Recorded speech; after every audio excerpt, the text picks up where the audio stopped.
Welcome one and all to the Hammer Territory Podcast. My name is Shawn Coleman. Hope wherever you are and wherever you are listening, you are having a great Tuesday. I hope that it was even better, in your personal life than Monday was. Unfortunately, it wasn't as newsworthy today on the Braves end as it was yesterday, and also unfortunately not as good as a result on the field when it comes to the Braves. A 6-1 loss to the Cubs, but that doesn't mean we still have plenty to talk about. And as always, when it comes to talking about the Braves, there are a few, if any better, than my podcast partner, Stephen Tolbert. Stephen, good to be with you again, sir. Hope you've had a great day. Let's talk some Braves. Hey, buddy. Yeah, what's up, man? Yeah, it was an annoying game.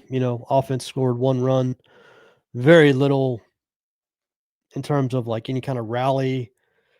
I think Acuna had the double that Profar drove him in. I think that was their only run. I think there was another inning where Acuna was on third, like first and third, and they didn't get a run in.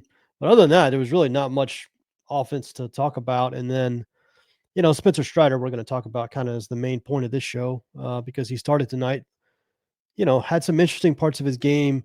The bullpen came in, the eighth inning was just a disaster and the Cubs ended up blowing the game out. But yeah, annoying game, kind of a classic 2025 game, to be honest. But there's some interesting stuff with Spencer Strider that we're going to talk about tonight. Of course, that starts with a new look for Spencer Strider. If you watched yesterday's show, it's not that it's a bad look. It's just a look that's going to take probably until next year to get used to if he's not back to his old look by then. But Spencer Strider started off, in a pretty, tumultuous start to the game. Pretty bad spot to start the game. Bases loaded, nobody outs.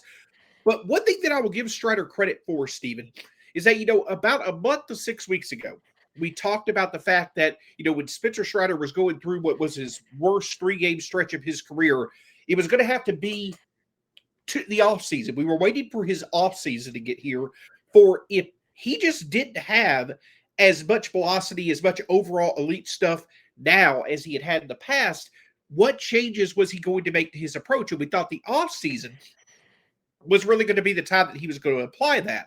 But as Mark Bowen of MLB.com has talked about, a local pitching lab in Atlanta, they've worked with Spencer Strider. He's made some different changes, facial hair removal to the side. And we're starting to see that new approach. And tonight, yes, he had 8 strikeouts. It's not leading to the Spencer Strider of old that is just striking out people left and right. But the one thing over the past month or over the past 3 or 4 starts that stands out about Strider, Stephen, is run prevention. He still is seeing the ball hit hard at times, but I do feel at the very least he's doing better at making effective pitches when he needs to, and it's preventing runs from crossing the plate. Yeah, so there's a couple things. He definitely had better results tonight, right? He only gave up 2 earned runs. The game started out horrible. I think he went single, double, walk, single, or something like. The bases were loaded with nobody out in the first inning. I remember that. But he got the sac fly, got out of the inning. I think he had another inning in the third where the bases were loaded again, and got out of that. So, like, he was certainly, it wasn't like smooth sailing. The thing I noticed and the thing I kind of tracked all game was just he was really, really leaning on the slider to a level he hasn't. Like I think he threw 40% fastballs and like 37% sliders. And then he threw a bunch of curveballs as well. And he even threw, I think, like 7% changeups. So, we've talked about this in the previous shows that he's using all of his pitches, and he kind of has to, because if he leans on that fastball 55-60% of the time, it's not a good enough pitch right now to do that. It's just kind of the point blank way of saying it. It's not a good enough pitch to do that. He doesn't have good enough command of it at the moment. Doesn't have enough, he talks about the late life, the vertical break on it, the velocity on it. Like, it's not a good enough pitch that you can just throw it 60% of the time to major league hitters and get outs consistently. So he's having to be more creative. And this is one of those adjustments that you can make in season. Like, you can't make a lot of mechanical adjustments in season because you have to pitch again in 5 days. So you can't go through these big, like long changes to anything mechanical or to your body. It's just not possible to do that in season. You have to do all that stuff in the off season. But what pitches you throw and how often you throw them is a change you can make in season. You can adjust. You can just call a different game. You can just say, okay, I'm just going to use more sliders. I'm going to use less fastballs until I get this fastball to the point where it's a competitive pitch in the strike zone. And he's talked about that a lot, about he has to be able to throw his fastball in the strike zone without it getting killed. And he hasn't been able to do that this year.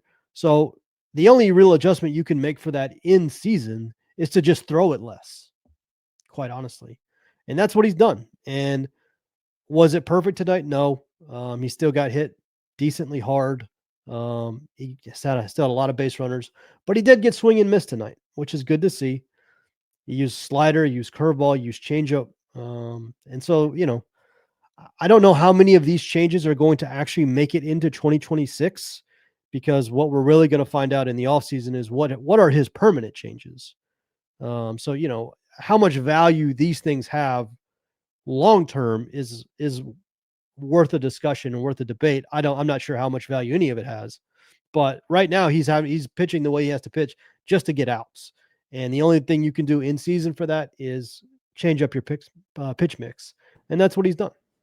And I think it's worth noting again that, we're not talking about someone who is, just trying to make a slight change to how he was effective before his surgery. We're talking about someone who may be on the verge of not necessarily having to redefine himself, but really having to change the fundamental approach of how he goes about having success. It was the fastball and then everything working off that fastball before his surgery.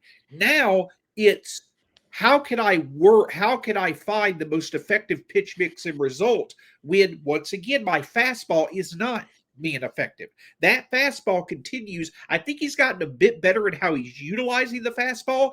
Less is more, I think, is working, but that is such a different approach for him. So it's going to take time. And to your point, again, in the past, it was a one-way approach. The most dominating fastball in the game for a stretch of time, everything working off of it, and see if you could have success against it. That was his approach against opposing hitters. Now it's, well, I really don't have a go-to plan as of right now, so I think he's tinkering with different approaches. And to your point, nothing is set in stone for 2026. And the thing is, that may be the best approach. Nothing may be set in stone. He may have to come up with being comfortable with different ways to pitch, depending on how his stuff is that night or what type of lineup he's facing. So again, it's not just the overall physical approach of how Spencer Strider is going about attacking hitters. It's also the mental approach. Again, I'm confident he'll be able to figure it out. But right now, I think he's just experimenting with getting outs as often as possible. The journey to doing that may be a bit rough still, but at the very least, we're seeing him be more effective at it than he was even a month ago. Well, and yeah, you also have to think about it like this. It's not just going from throwing your fastball 65% of the time to throwing your fastball 41% of the time. It is, that's just a drop in 25%. That is not the change that he's having to deal with. The main change he's having to deal with is that in 2022, 2023, when he was throwing his fastball 65% of the time, that fastball was one of the best pitches in baseball. So he was throwing one of the best pitches in baseball 65% of the time. Now he's throwing one of the best pitches in baseball 0% of the time. So it's not just neither his fastball or his slider or his curveball or his changeup, any of them individually at this point are one of the best pitches in baseball. So he's gone from having one of the best pitches in baseball at his disposal a vast majority of the time to having one of the best pitches in baseball available to him 0% of the time. Like, that's a massive, massive adjustment. It's not just I'm throwing my fastball less. It's I'm throwing a lesser fastball less. And you just can't, there's no way to adjust for that on the fly without some serious bumps in the road. And that's why there has to be a level of hope that when we get to next spring, the fastball has got some of its life back. It's got some of its velocity back. It's got some of its break back. Because quite honestly, if I'm being 100% honest with you, I don't know what level he's going to get to unless he gets some of that back. Like, I think he can be a passable starter, and I think he can kind of do a smoke and mirrors act a little bit, but none of his other pitches are good enough to I don't want to say good enough. None of his pitches are to the level where he can just have an average fastball and still be the Spencer Strider we remember. Like, the slider is good, but it's not good enough to it can't be his carrying pitch, like, and still be a dominant pitcher. So, like, there's still a level of hope, and there has to be a level of hope that when we get to the spring, some of that fastball comes back. Either the shape of it, the break of it, the velocity of it, some part of it comes back where he can use it at a more comfortable level, because this feels a little bit like smoke and mirrors, what he's doing right now. And I just don't know how sustainable that is over a full year, over 3 years, the life of his contract, like over a career. I think he desperately needs some of that life back in his fastball. And the one thing we're resting on right now is a full off season and a regular spring training will get him some of that life back.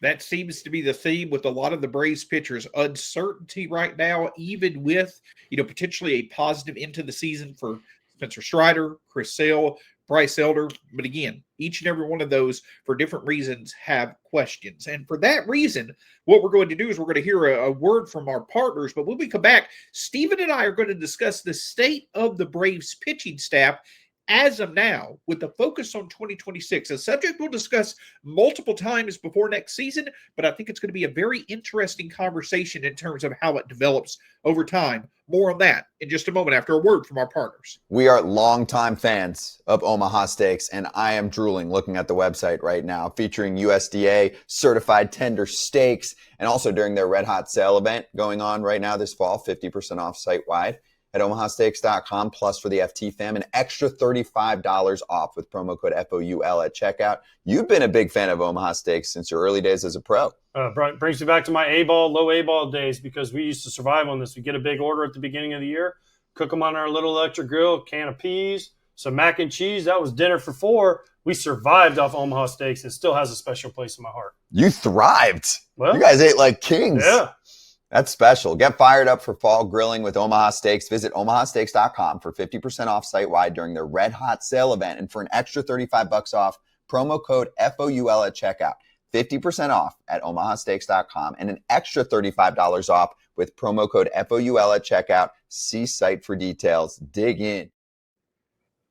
So, Stephen, as we were, prepared for the podcast tonight, I had this big drawn out, setup basically of this conversation when it came to discussing the Braves' overall pitching staff in 2026. But scratching that, I'm just going to ask you directly as we start this conversation, what part of the pitching staff do you have more confidence in being effective and helping the Braves reach what will be lofty goals once again in 2026? The starting rotation or the bullpen?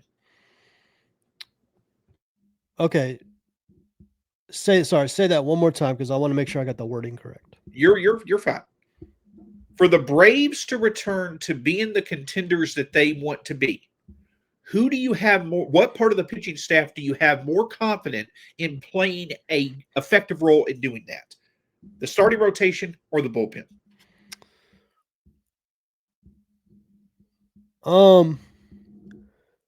The starting rotation has more talent. Like, there's more high-end talent in the starting rotation right now than there's currently for the 2026 bullpen. Now, we don't know who's going to be in the 2026 bullpen. We know a lot more about the 2026 rotation than we do the 2026 bullpen. The problem with the rotation is there's so much injury risk, like an insane amount of it. Like Chris Sale, Spencer Strider, Ronaldo Lopez, Grant Holmes, Schwellenbach obviously should be back, but like what he went through this year has been pretty scary. So like there's just an insane amount of injury risk. So yeah, I don't know how you balance those two. The rotation certainly has more talent, but it also has more injury risk. I would probably say right now I have more faith in the rotation being good. I do not have faith in the rotation being healthy. I'm actually pretty pessimistic on the pitching side of things next year unless they make some. I just don't know if you can go into 2026 with this much injury. Like every rotation has injury risk. The Braves have a unusually high amount of injury risk just because of the group of players they've selected to build around, B, some of their long-term contracts, especially Spencer Strider, some of the bad breaks they've caught on elbows and shoulders with Grant Holmes and Ronaldo Lopez and AJ Smith-Shawver.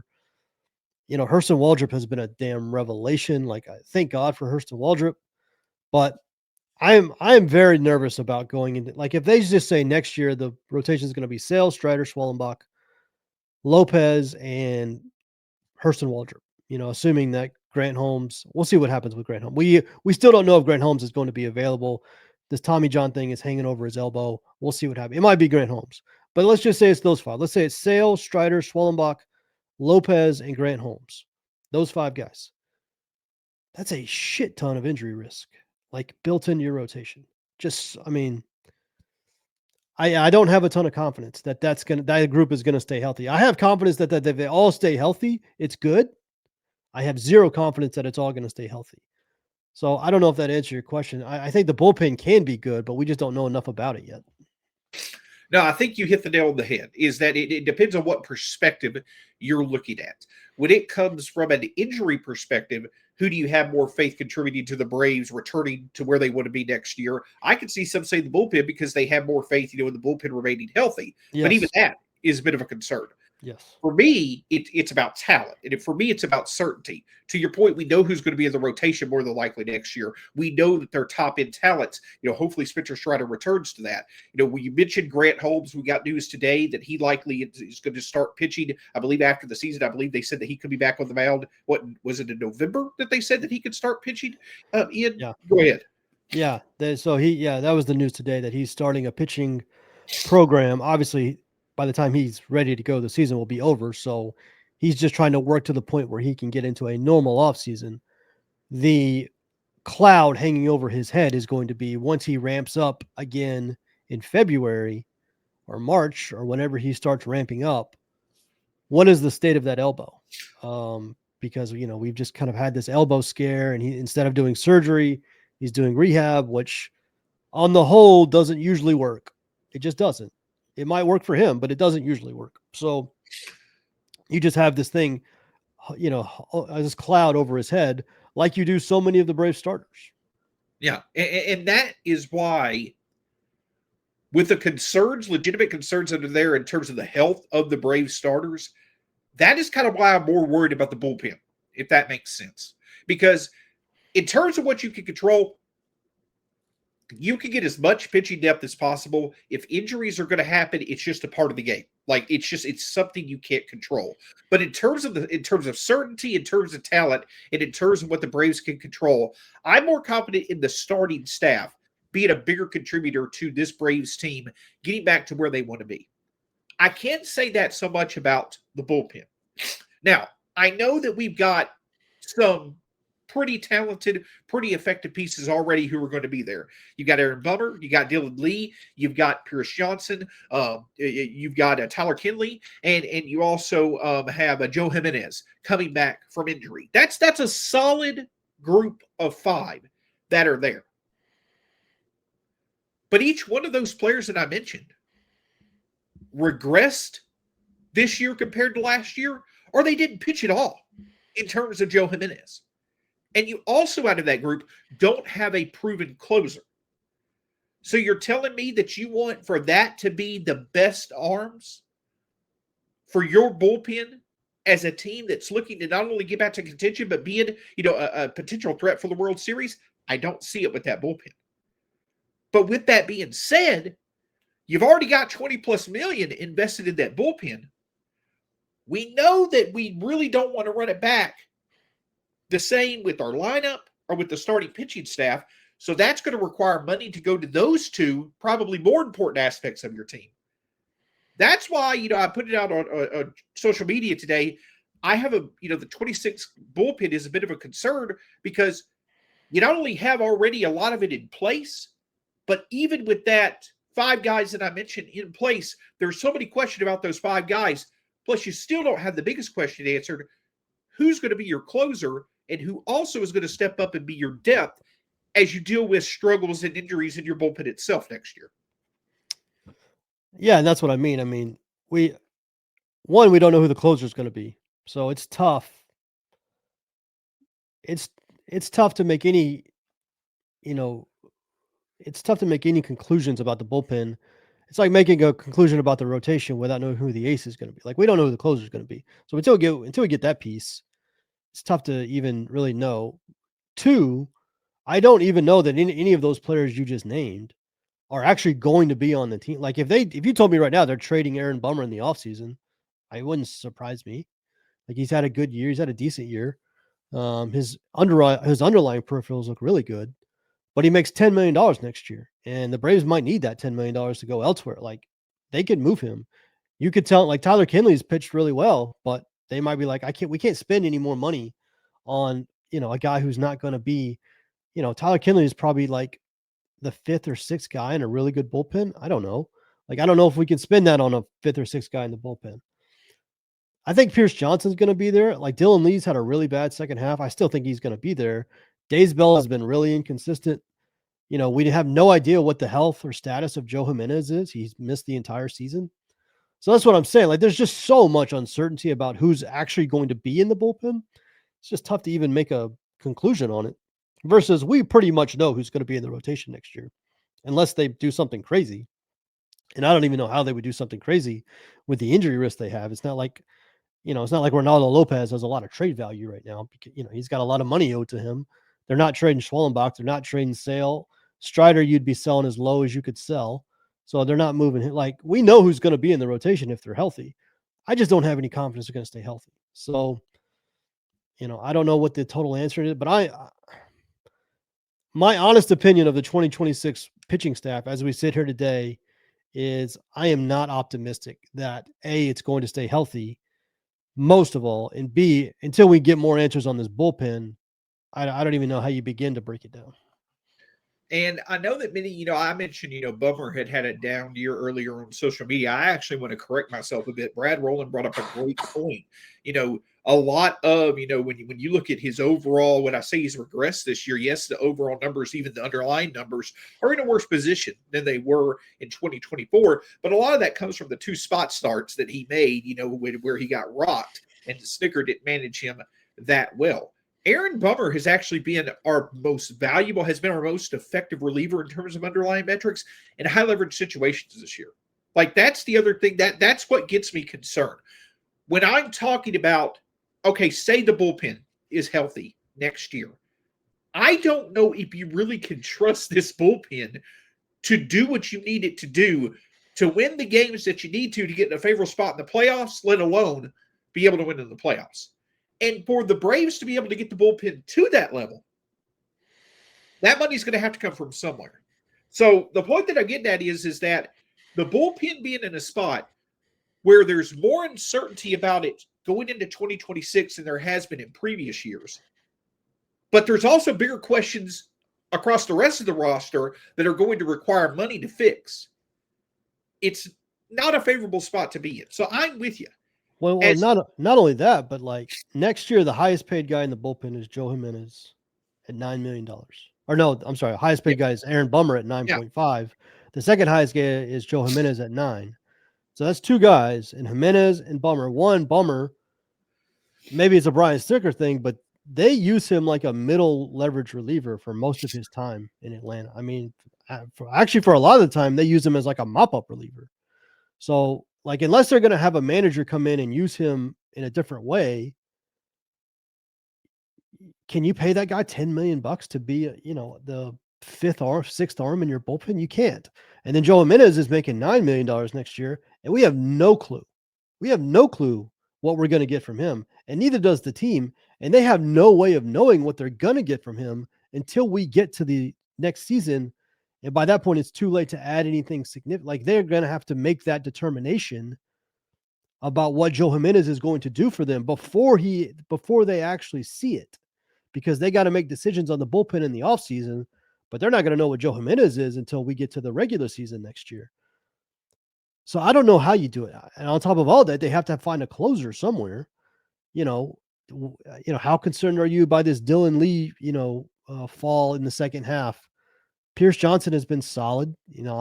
Pierce Johnson is probably the most consistent member of the bullpen, who I'm confident will be back next year. Again, Tyler Kinley's got this $5 million option. Some of the young guys have come up and have looked just average in terms of their stuff. Hayden Harris came in. I think he threw 50 pitches and got one whiff in 50 pitches, which is not going to work. So yeah, the bullpen has a ton. I mean, again, just add it to the list. The bullpen just has a ton of questions in an off season that's already going to have a ton of questions. Questions on top of questions is not the way that you want to answer, the way you want to enter an off season, coming off the worst season that you've had in nearly a decade. But that's, we've known that for a while. That was going to be the position that the Braves were going to be in. And to your point, the young depth that's out there, I know there's a lot of intriguing depth, especially John Carlos Laura, down in the minors, but, him and Munoz and Harris and Hernandez, yes, those guys have very intriguing stuff. It's good to see what they can do when they're on. But what if they're off? Yeah. And I can't speak to there being just a ton of options in the bullpen right now that will consistently be on as time goes on. And I'll say this, you'll go broke trying to depend on a bullpen full of young, unproven relievers. Yeah. Like, you can have one or maybe two. If you're trying to win a World Series, though, you better have some proven veteran relievers in that. I mean, you just don't. That's what every good bullpen in baseball is made of, good veteran reliever. Very rarely do you see like the best bullpen in baseball is a bunch of 22-year-olds who just came up from AAA. It just doesn't happen. Yeah, because it's all about adjustments when it comes to the playoffs, when you're going to be relying on the same 3 or 4 arms game in and game out against one of the best playoffs, or against one of the best lineups in the game multiple times throughout the playoffs. So don't mean to kind of be doomsday. I know that a lot of this can figure itself out. A lot of this can figure itself out from internal improvement and also just re-signing Marcelo Iglesias. Much easier said than done. But the point is, you could certainly say that pitching has been our strength over the past couple of years, but I'm not going to go as far to say that's a clear thing to bet on for 2026. But we still got 2025 to focus on, and a couple of interesting things to talk about from tonight's game. We'll discuss that in just a moment after another word from our partners. We spend a lot of time on the road. We are often concerned about our online security when you're logging in from all over the globe, really. So you should maybe look into a VPN. What does that stand for, Kratz? Virtual Private Network. Boom, nailed it. And that virtual private network that you should look into is called Surfshark. It is time to take control of your online security and try Surfshark today. You can enjoy their 30-day money-back guarantee and secure your digital world right now by visiting the link that we'll post there for you and start surfing securely. Surfshark.com/foul or the code foul at checkout will get you 4 extra months of Surfshark VPN, aka Virtual Private Network. It's a risk-free 30-day money-back guarantee. Surfshark's unique VPN benefits include use on unlimited devices in 100 countries and 24/7 support at surfshark.com/FOUL. This has been your tech update. Keep your data safe. So, Stephen, one of the things that, me and you both have alluded to, it was mentioned, several times across social media today, there was a straw poll that was taken through some, I believe, either executive level minds or significant minds in Major League Baseball about where the National League Rookie of the Year race stood currently. And Drake Baldwin was at the top of that list with Cade Horton second. Tonight, they faced off against each other for the second time in a week. For the second time in a week, Cade Horton got the upper hand. Another outstanding game. He's a very good pitcher. Like, if he were to win Rookie of the Year, he would be deserving. I still think Drake Baldwin is more deserving, but the point that I'm getting at is that now with this game passed, Drake Baldwin now likely going to be in the lineup every day. One thing is clear. Drake Baldwin's got to hit that hot button. He's got to be able to stay consistent with runners in scoring position, getting hits against left-handed pitchers. He needs another hot stretch, and hopefully, the Braves will be able to put him in a position to do that. I'll follow up with the way they can do it here in just a moment. But that need for a hot stretch from Drake Baldwin to really secure the Rookie of the Year, it definitely is a bigger need than some may think right now. Yeah, I mean, listen, the Braves have not done I mean, the lineup has not done Drake Baldwin any favors the last 2 games against Horton because he has thrown, I think, 13 innings and given up 1 run against the Braves in the last 2 starts.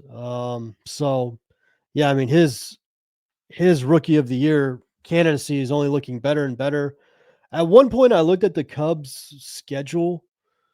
This was a while ago, so I can't remember off like the top of my head, but I want to say they have a relatively easy rest of the year. I think they play. I know they still play Pittsburgh and Cincinnati, 2 offenses that are not great. They might have the Mets in there. I can't remember, but all that to say, I think Cade Horton's going to have a chance to finish pretty strongly, depending on exactly how they line him up in those series. But Drake needs to get hot. There's no doubt. I mean, even if he gets hot, there's no guarantee he's going to win because if Horton stays hot and is already the front runner, then it doesn't matter anyways. But like you said, there are still a lot of people in the game who view Baldwin as the front runner. One thing I will say that's helping Baldwin is that Cade Horton's peripherals, his more advanced stats, don't look quite as strong as his baseline numbers, his surface level numbers. Like he's probably not going to pass Drake Baldwin in WAR, which a lot of people use now. Like not everyone uses it, but a lot of people do use it. So, his FIP and his xFIP don't quite match up with his ERA.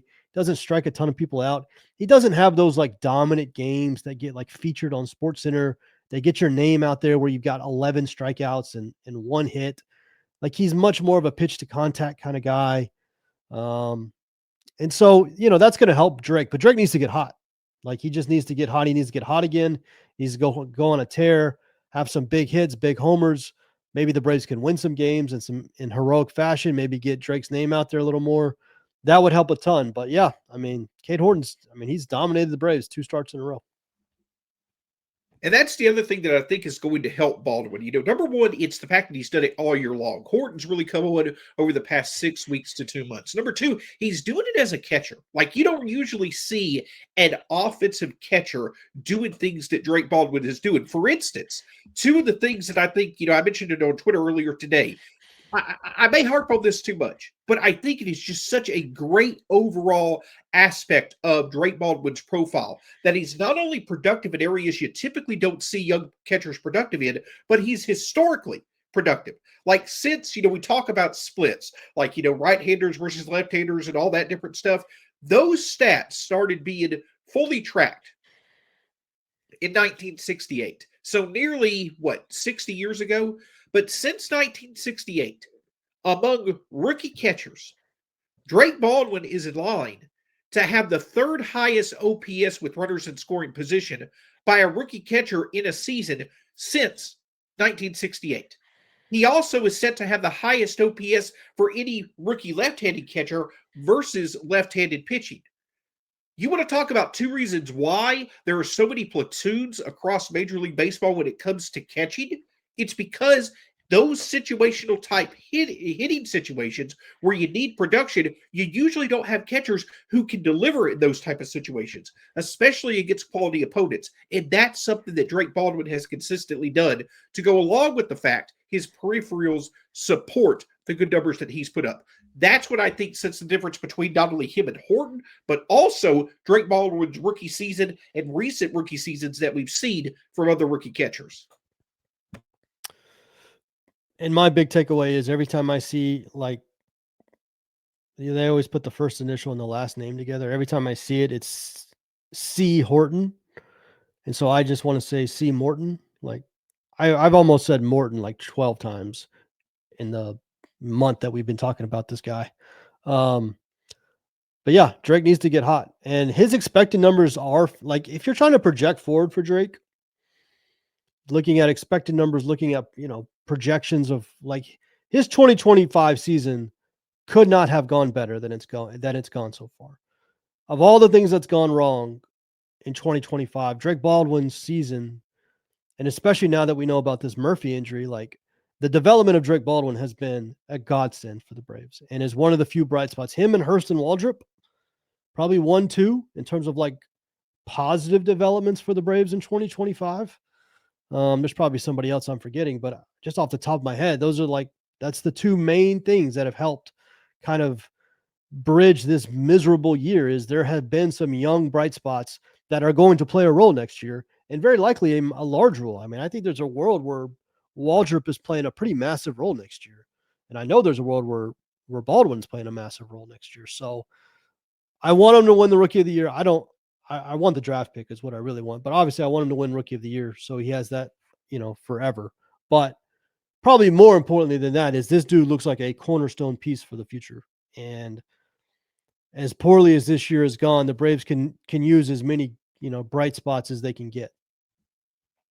Whenever this Braves team over the past 30 plus years has been a playoff or World Series contender, they've always had a major contributing factor, be it catcher. The second most productive team from the catching position over the past 30 plus years. Drake Baldwin seems ready, to carry that crown, for the Braves into the future. Oh, and let's talk about one other thing. Our colleague Brad Rowland gave an inspiring speech about this subject on Sunday, but we've not really mentioned it. And the reason why we've not really mentioned it is because I don't think that listeners want to see another 50 minutes on this subject, but it's worth mentioning.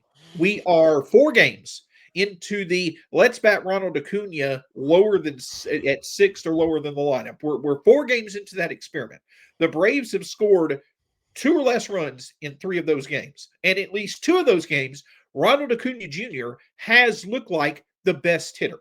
It's time to end the experiment. You want to talk about us, and you want to talk about the Braves putting Drake Baldwin in a position to where he can capitalize with runners in scoring position or in big at-bats as often as possible.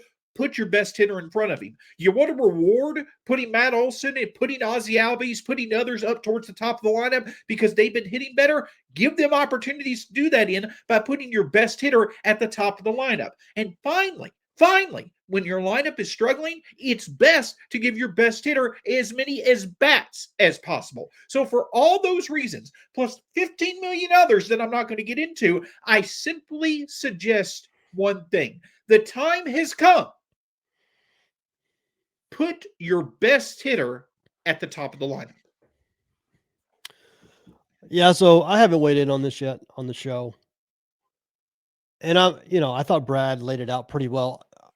Even if you set aside that this is just historically not done, I think Chipper Jones had 8 career plate appearances batting 7th. And I think 5 of those came in his last season where he was, not quite the same guy. So on top of the fact that it's just not done, where you bat in the lineup is a bit of a status thing in Major League Baseball, and teams don't like to kind of embarrass their best players by having them hit that low. Forget all that. Put that aside. And I'm going to actually talk about this like it's Matt Olson. I think Ronald Acuna Jr. is a lightning rod for all of this anyways. So I'm just going to pretend like this is Matt. Like if this had happened to Matt Olson during August, when Matt Olson was, Matt Olson had his worst month in August. And at any point, as Snit had decided to bat him 7th, I would say the exact same thing I'm about to say now.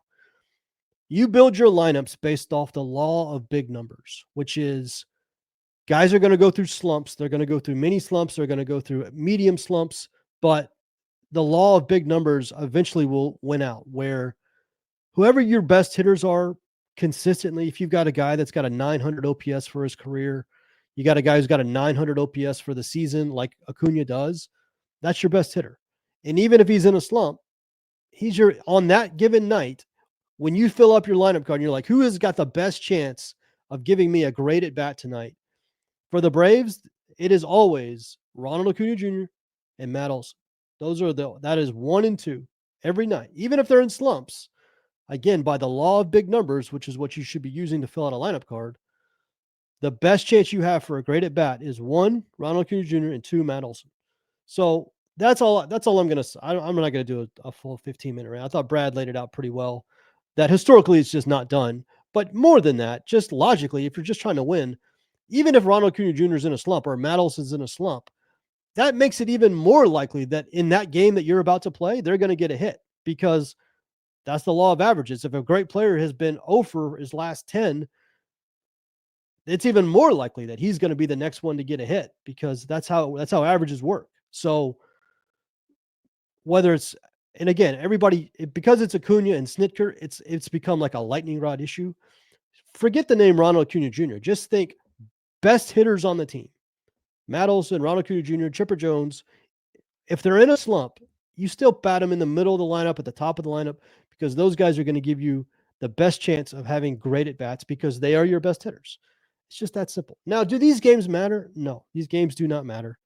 No one cares if the Braves win or lose the next month. But again, if Snit will tell you he's still trying to win every night he's still trying to win games. If you're still trying to win the game, put your best hitters at the top of the lineup, middle lineup, wherever. Just don't bat him 7th. That's crazy. And there's a reason Chipper Jones, despite going through slumps in his career, basically never batted 7th. You just don't do that to your best hitters, nor should you. It doesn't make any sense. So, Snit, bat your best hitters. Matt Olson, Ronald Acuña Jr. always need to be at the top or in the middle of the lineup, even if they're slumping, top or middle. And they're your most consistent hitters as well, right? And it's instant offense. That energy that you're talking about, it's so much more effective with Acuna batting before your other better hitters than batting behind them because he's on base. And I do want to say, like, Acuna has been in a slump. There's no one arguing that. 100% he's been in a slump. But even when when Matt Olson was going through his full month-long slump in August, when Austin Riley's been going through a slump for 2 years, if any point Austin Riley been batting 7th in the last 2 years, I've been like, Snit, what are we doing? This is not, people think it's a Ronald Acuña Jr. thing because of his name and he's just a lightning rod for any issue. This has nothing to do with Acuna. This is bat your best hitters, whoever they are, at the top or in the middle of the order, because those guys give you the best, even if they're slumping. Honestly, especially if they're slumping, because that means they're due. They're like Ronald Acuña Jr. was due for a couple of hits tonight because he hasn't had one in 2 weeks. He was more due for those 2 hits than anybody else in the lineup because he's the best hitter in the lineup. So even when they're slumping, especially when they're slumping, put them in the top of the order, put them in the middle order, whether it's Acuna, Olson, right, whoever your best hitters are. Just put them in the top of the lineup. Yeah. Because at the end of the day, again, to your point, they can break out at any time. Tonight's a perfect example. Exactly. Your offense was basically shut down by Cade Horton and the Cubs. And who had the best at-bats? Ronald Acuna. And I'll say this as well. Even if you are we need to use small samples if you do that, you're going to be changing the lineup every 2 weeks, which no manager does. 2, okay, let's say you want to go by small samples. Michael Harris has a 5 WRC plus over the last 3 or 4 weeks. He's batting ahead of Acuna right now. There's no continuation of logic here. Just use the law of big numbers. It's just a much easier, much more consistent way of setting a lineup. You're not always trying to chase the hot streak or dodge the cold streak. Oh, this guy's got a 2-week hot streak. Let's move him up. Oh God, now he's cold. Let's move him. You'll be chasing that. Just use the law of big numbers. I swear it's a lot easier. And just the simple logic of allow for your best hitters to get the most at bats. But hey, we could sing this from the mountaintop, and it's not as if the people that matter are going to listen. But the thing that stands out to me is that at some point in time, we should see him back at the top of the order. And I do think that that's going to be a benefit to the Braves. Steven, anything else from you as we wrap up this edition of the Hammer Territory podcast? No, Chris Sale tomorrow. I'll say this, and people are talking about it on Twitter right now. That's why I'm saying, if you've been watching the games, it has become pretty sad that the opposing teams are getting more fanfare at Braves home game. Tonight's game felt like a Cubs, it was like a Cubs game. There was more cheers for when the Cubs did well. Attendance has obviously fallen off because the team sucks, but it would be great if I'm going to the game on Friday.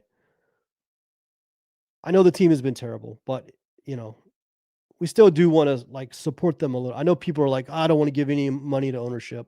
I get that. And the owners didn't do great in terms of spending money this past offseason, but it has been tough watching the games the last couple of nights or on this homestand where the opposing team is getting way louder cheers than the home team at the moment. So I don't know if there's anything that can be done about that. The team sucks. It is what it is, but I just wanted to make that note. Hey, one thing that you could do is you could put out there a raffle of one lucky fan will get to make out the lineup card for the rest of the year, and there's a good chance they'll make a more effective lineup card out than the Braves are currently doing right now. I love Brian Snicker. I will always love Brian Snicker. That is certainly clear, but this is just one of those decisions where just nothing supports it making sense. But to that point, can't thank you enough for joining us here on the Hammer Territory podcast. You can find Stephen Tolbert at @B_outliers on Twitter/X. My name's Shawn Coleman at StatsSAC on Twitter/X. Hammer Territory across all forms of social media, part of the Foul Territory family of podcasts. Can't thank you enough for your support. Go Braves. We'll talk to you again soon here on the Hammer Territory podcast.